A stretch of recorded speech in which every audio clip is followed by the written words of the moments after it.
So, hello students, দেখো তোমাদের এন্ট্রান্সের part by part আমরা প্রত্যেকটা চ্যাপ্টারের কোশ্চেন অ্যান্সার আলোচনা করছি, ঠিক আছে, যাতে তোমাদের এক্সামে যাওয়ার আগে তোমাদের অনেকটা হেল্প হয়। ক্লিয়ার? তাহলে দেখো ফার্স্ট আমরা এখানে থার্মোডিনামিক্স নিয়ে আলোচনা করছি। থার্মোডিনামিক্সে দেখো কিছু কিছু আমরা কনসেপ্ট পড়বো, কিছু কিছু কোশ্চেন অ্যান্সার পড়বো, দেখবে অনেকটা আমাদের হেল্পফুল হবে যাওয়ার আগে, পরীক্ষায় যাওয়ার আগে, just as a revision. First question দেখো কি বলেছে, বলছে for adiabatic expansion of a perfect gas dP by P is কার সাথে related? DV by V, gamma dV by V, minus gamma dV by V or minus gamma square dV by V. Okay, তাহলে চলো দেখা যাক আমরা কি করে করব।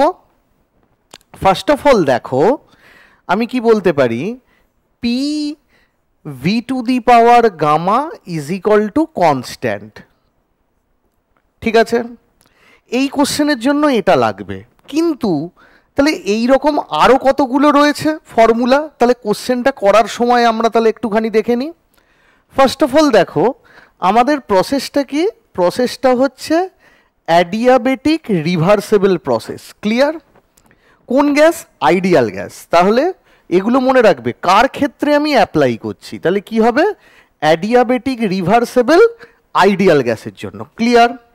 তাহলে অ্যাডিয়াবেটিক রিভার্সেবল আইডিয়াল গ্যাসের জন্য কি কি ফর্মুলা দেখো, P V to the power gamma is equal to কি, constant, T V to the power gamma minus one is equal to constant, আর একটা কি হবে, P to the power one minus gamma T to the power gamma is equal to constant. বোঝা গেল? So there are three formula. তোমাকে তাহলে কি এই তিনটে ফর্মুলা মনে রাখতে হবে। অ্যাডিয়াবেটিক রিভার্সেবল প্রসেস কোন গ্যাস? আইডিয়াল গ্যাসের। যার মধ্যে আমার এখানে কোন ফর্মুলাটা লাগবে, অবভিয়াসলি পি এর সাথে ভি এর রিলেশন দিয়েছে, তাহলে আমরা ইজিলি চুজ করে নিতে পারবো আমাদের এই ইকুয়েশনটা লাগবে। ক্লিয়ার হয়েছে? তাহলে P V to the power gamma constant, so we can easily write that C. Again P is equal to C by V to the power gamma, এটাকে যদি আমি ওপরে তুলি কি হবে, C V to the power minus gamma. Okay, তাহলে কি হবে, ডিপি ইজ ইকুয়াল টু, আমি যদি ডিফারেন্সিয়েট করি তাহলে dP by dV is equal to কী হবে, minus gamma C V to the power gamma minus one. Okay, আমার এটা একটু নেমে গেছে, দেখে নিও। So minus dP dV is equal to minus gamma C V to the power minus gamma minus one. So কী হবে, minus gamma C divided by কী হবে, V to the power gamma into V.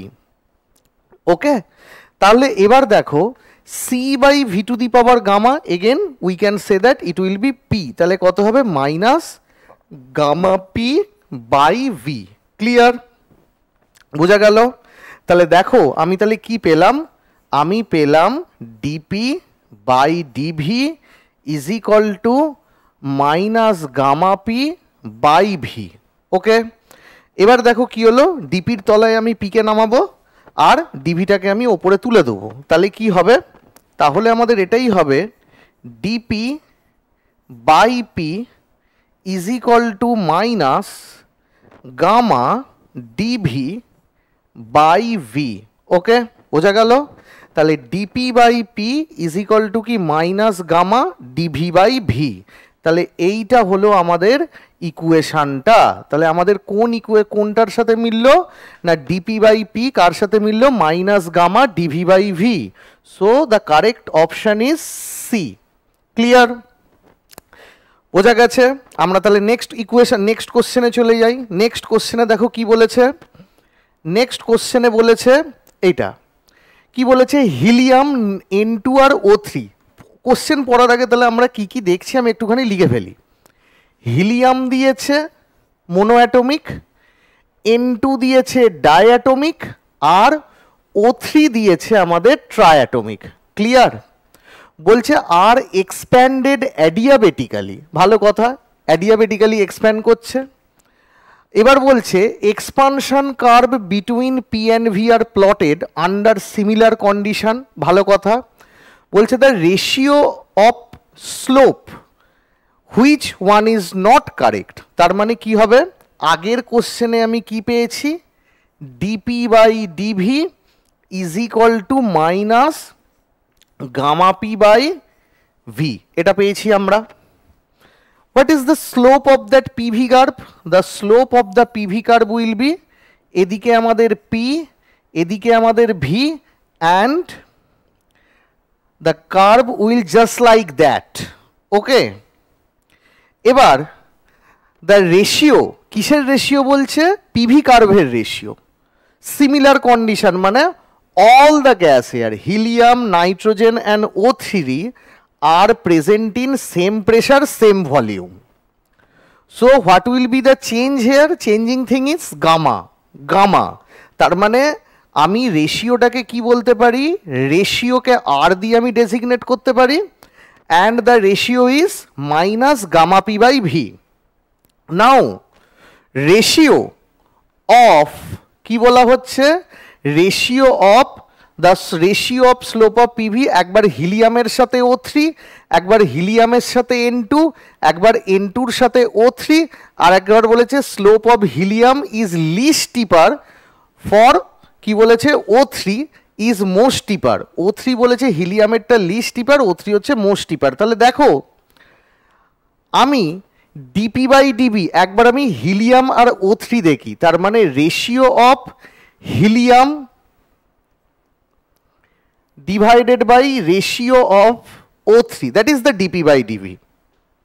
ঠিক আছে, তো স্লোপটাকে আমরা এখানে r দিয়ে লিখেছি, তাহলে r তার মানে এই রেশিওটাকে আমরা এই গামা পি বাই ভি না করে তুমি এখানে কাজ করো, এটাকে আর করো না, এটাকে লেখা হচ্ছে slope. Slope stands for S. তাহলে দেখো আমি এবার কি করছি, রেশিও অফ স্লোপ, কিসের slope, slope of helium by slopes of O3 is equal to কত, ইজ ইকুয়াল টু হচ্ছে দুজনের ক্ষেত্রেই আমাদের কি হবে, gamma helium P by V divided by minus gamma O3 P by V. তাহলে দেখো পি বাই ভি কেটে গেল, তাহলে কি হলো gamma helium by gamma O3, তাহলে কি হলো gamma helium by gamma O3। Clear, বোঝা গেল? এবার তার মানে পরেরটার ক্ষেত্রে হিলিয়াম আর নাইট্রোজেন বলেছে, তাহলে নেক্সট রেশিও কি হবে আমার, slope of helium by slope of nitrogen is equal to কি হবে না, gamma helium by gamma of nitrogen. Next কি বলেছে, নাইট্রোজেন আর O2, তার মানে R is equal to slope of N2 by slope of কত হবে O3 হয়েছে, ইজ ইকুয়াল টু কি হবে gamma N2 by gamma O3। আর সবার শেষে তো ওটা আছে। এবার বেসিক্যালি আমাকে জানতে হবে কি, যে এই যে হিলিয়াম, তারপরে হচ্ছে আমাদের O3, তারপরে হচ্ছে আমাদের নাইট্রোজেন, এদের ক্ষেত্রে আমাদের এই এটা কত, মানে এই স্লোপের ভ্যালুটা মানে দ্যাট ইজ কিছুই না, গামার ভ্যালুটা কত, এই গামাটা জানতে হবে। বেসিক্যালি এখানে আমাদের হিলিয়ামের গামা কত, এগুলো একটু মনে রেখে যাবে। হিলিয়ামের গামা কত না, হিলিয়ামের গামা হচ্ছে আমাদের 5/3 which is the maximum value. ঠিক আছে, নাইট্রোজেনের গামা কত, নাইট্রোজেনের গামা হচ্ছে 7/5। ঠিক আছে, 7/5। ওকে, তাহলে নাইট্রোজেনের গামা হচ্ছে আমাদের 7/5, ওটা হচ্ছে 5/3। আর O3-র গামা আমাদের কত, O3-র গামা হচ্ছে 7/6। O3 কোথায় আছে, এইখানে আছে, 7/6। তার মানে gamma of O3 is equal to 7/6। এবার এই যে গামার ভ্যালুগুলো, এগুলো তোমাকে একটু যদি কষ্ট করে পারো একটু মনে রেখে যাও। কেন, হিলিয়াম আমাদের কি মোনাটমিক, নাইট্রোজেন কি ডায়াটমিক, আর মানে ওজন কি ট্রায়াটমিক। ঠিক আছে, মোনোঅ্যাটমিক, ডায়াটমিক, ট্রায়াটমিক।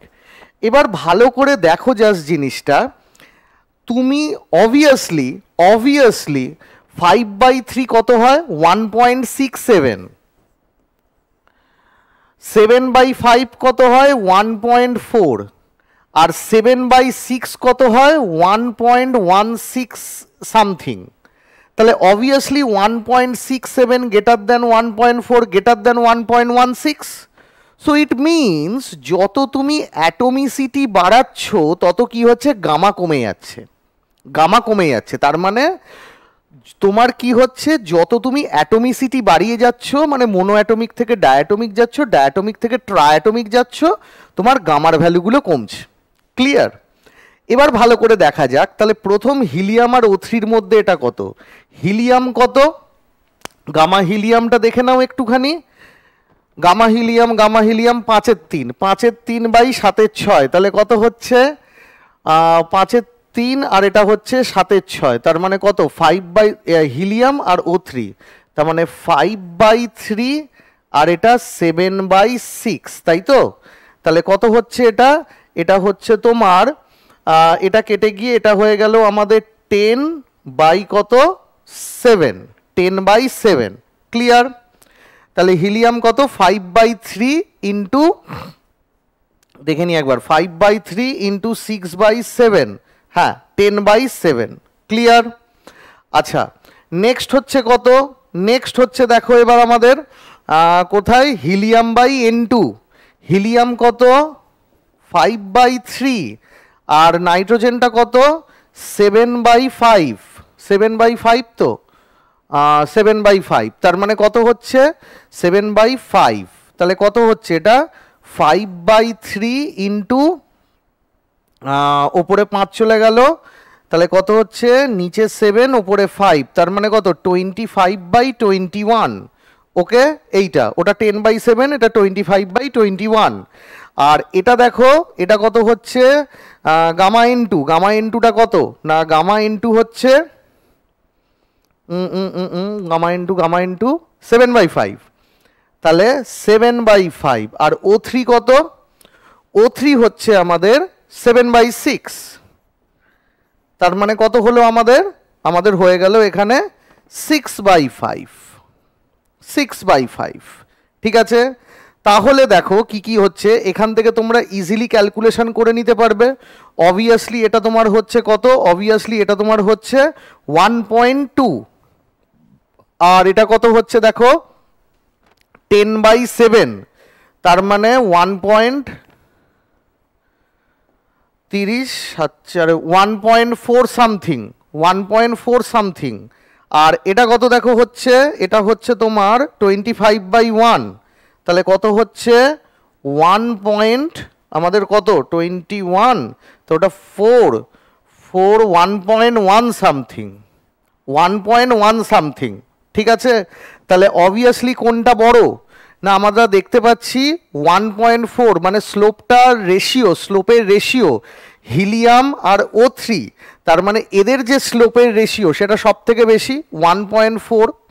দেন আমাদের কত নেক্সট হচ্ছে আমাদের কার, হিলিয়াম আর N2, হিলিয়াম না সরি নাইট্রোজেন আর O3, নাইট্রোজেন আর O3টা কত 1.05, আর হিলিয়াম আর নাইট্রোজেন, হিলিয়াম আর নাইট্রোজেনটা কত 1.1 সামথিং, 1.1 সামথিং, এটা প্রায় 1.2 এর কাছে যাবে। ঠিক আছে, তাহলে কি দেখতে পাচ্ছি, তাহলে আমরা দেখতে পেলাম এটা কাছাকাছি আসছে, the ratio of slope value PV curve helium nitrogen 1.2, ওটা করলে দেখবে 1.1 সামথিং আসবে, যেটা কিনা আমি 1.2 লিখতে পারি। আর কি লাস্টেরটা দেখো, slope of helium is least steeper and O3 is most steeper. এখানে একটা গন্ডগোল আছে, কেন গন্ডগোল না, আমি দেখতে পাচ্ছি স্লোপ ইজ প্রপোর্শনাল টু কি মাইনাস অফ গামা, তাহলে বা আমি যদি মড ধরি প্রপোর্শনাল টু মড গামা, তাহলে যার স্লোপ যার গামা ভ্যালু বেশি তার স্লোপ বেশি, তাহলে গামা ভ্যালু কার বেশি 1.67 কার মোনো অ্যাটমিকের, তাহলে কি হবে, সব থেকে স্টিপার কে হবে, সব থেকে স্টিপার হবে আমাদের হিলিয়াম। আমি যদি দুটো প্লটের ক্ষেত্রে দেখি, হিলিয়ামটা বেশি স্টিপার, O3টা কম স্টিপার, কারণ হিলিয়ামের গামা আমাদের সব থেকে কি হচ্ছে দেখো বেশি হচ্ছে 1.67, ওটা সব থেকে বেশি। আর আমাদের কি হচ্ছে O3-র গামা আমাদের কি হচ্ছে সব থেকে কম। কেন O3-র গামা সব থেকে কম, ওটা বেসিক্যালি কত হচ্ছে 7/6, ঠিক আছে। আচ্ছা, এইটা আমাদের গেল। তাহলে আমাদের O3 ইজ মোস্ট স্টিপার হবে না, হিলিয়ামটা ইজ দ্য মোস্ট স্টিপার হবে। তার মানে কাছাকাছি ভ্যালু ওই হিলিয়াম আর নাইট্রোজেনটা আসছে। হিলিয়ামের গামা ভ্যালু হচ্ছে আমাদের 5/3, দ্যাট ইজ হচ্ছে 1.67, আর নাইট্রোজেন হচ্ছে 7/5। তার মানে কত হচ্ছে 5/3/7/5, 25/21, 21 দিয়ে এটাকে করলে 4 সামথিং, 25, হ্যাঁ, তার মানে এইটাই আমাদের কাছাকাছি ভ্যালু আসছে বিয়েরটা। বোঝা গেল? তাহলে এইটা একটা খুব সুন্দর কোশ্চেন, একটা ছোট কোশ্চেন করবে, সেখান থেকেই তোমার কিন্তু অনেকটা কনসেপ্ট তোমার ক্লিয়ার হয়ে যাবে। তাহলে প্রথমে কি করলাম, ডিপি/ডিভি আগের কোশ্চেন থেকে আমি মাইনাস গামা পি/ভি বার করলাম। সবকটা গ্যাস সেম কন্ডিশনে আছে, পি/ভি সবার সেম, তার মানে কি হবে আমাদের গামার উপর ডিপেন্ড করছে ডিপি/ভি। ডিপি/ডিভি তার মানে আমি এটাকে স্লোপ ধরে নিয়েছি, তাহলে রেশিও অফ স্লোপ অফ কি ডিপি/ডিভির স্লোপ হিলিয়াম/O3, তাহলে কি হবে গামা হিলিয়াম/গামা O3, এটা হবে আমাদের গামা হিলিয়াম/গামা নাইট্রোজেন, আর এটা হবে আমাদের গামা নাইট্রোজেন/গামা O3 করে আমাদের যেটা অ্যান্সার সেইটা। তাহলে চলো আমরা নেক্সট কোশ্চেনে যাই। নেক্সট কোশ্চেনে দেখো আমাদের কি রয়েছে, খুব সুন্দর কোশ্চেন। কি বলেছে, বলছে in the pressure volume diagram given below the isochoric, isothermal, isobaric এবং আইসেন্ট্রপিক পার্টস। আইসেন্ট্রপিক পার্ট মানে হচ্ছে তোমাদের কোথায় আমাদের এনট্রপিটা ফিক্স থাকবে, ঠিক আছে, কোথায় আমাদের কি থাকবে এনট্রপিটা ফিক্স থাকবে। সো বেসিক্যালি দেখো কি বলতে পারি, এ টু বি কে কনস্ট্যান্ট, তুমি যদি এ থেকে বিতে যাও কে কনস্ট্যান্ট দেখতে পাচ্ছ, প্রেশার। তাহলে এ থেকে বিতে যদি তোমার প্রেশার কনস্ট্যান্ট হয় এ টু বি, তার মানে কি হচ্ছে প্রেশার কনস্ট্যান্ট। প্রেশার কনস্ট্যান্ট মানে তাকে কি বলে isobaric. Clear? Next C to D দেখো, সি টু ডি কে constant, volume constant. So C to D কি আমাদের কে কনস্ট্যান্ট না, সি টু ডি হচ্ছে আমাদের কনস্ট্যান্ট হচ্ছে তোমার ভলিউম। তার মানে ভলিউম কনস্ট্যান্ট যদি হয় তাহলে এটাকে আমি কি বলবো আইসোকোরিক। ক্লিয়ার? তাহলে কি হলো এ বি হচ্ছে, তাহলে আমাদের প্রথমে চিনতে বলেছে আইসোকোরিক, তাহলে আইসোকোরিক কোনটা, সিডি। দেখো সিডি প্রথমে কোথায় আছে, এইখানে আছে। নেক্সট তারপরে দেখো কোনটা বলেছে আইসোথার্মাল চিহ্নিত করতে রেখে দাও, কারণ আমার দুটোই দেখো আমাদের এই রকম গেছে, মানে এটাও আমাদের এরকম গেছে, এটাও আমাদের এরকম গেছে, তাহলে দুটোই যেহেতু সেম কার্ভেচারে গেছে আমাদের আইসোথার্মাল চিনতে একটু যদি অসুবিধা হয়, কারণ ছবি দেখে তো আমাদের স্টিপনেসটা বোঝা যাচ্ছে না, তাহলে আমরা থার্ডেরটা দেখি আইসোবারিক কোনটা, আইসোবারিক হচ্ছে এবি। দেখো থার্ডেতে তোমার এবি দেওয়া রয়েছে, তার মানে বাকি কারুর সাথে আর মিলছে না, তার মানে অটোমেটিক্যালি ডিএ তোমার কি হয়ে যাচ্ছে, ডিএ হয়ে যাচ্ছে তোমার আইসোথার্মাল, এটা হচ্ছে তোমাদের আইসোথার্মাল হয়ে যাচ্ছে অপশানের সাথে মিলে, আর বিসি হয়ে যাচ্ছে তোমার কি আইসোএন্ট্রপিক মানে অ্যাডিয়াবেটিক। এবার এর সম্বন্ধীয় একটুখানি জিনিস আমরা পড়ে নিই। দেখো আমরা যদি আইসোথার্মাল বলি তাহলে কি বলতে পারবো, PV is equal to constant, তাহলে পি ইজ ইকুয়াল টু কত, কনস্ট্যান্ট বাই ভি। ক্লিয়ার? তাহলে ডিপি/ডিভি কত হবে না, ডিপি/ডিভি হবে -c/v²। ক্লিয়ার? তাহলে সি মানে কত আবার, তাহলে ডিপি রাখলাম -c/v² ইন্টু ডিভি, সি কত, সি হচ্ছে পিভি, তার মানে কত হবে -pv/v² ইন্টু ডিভি। তাহলে দেখো কি ব্যাপারটা দাঁড়ালো, এর সাথে একটা আমাদের এই ভি কেটে গেল, তাহলে কি দাঁড়ালো আমাদের, দেখো আমাদের দাঁড়াচ্ছে হচ্ছে কত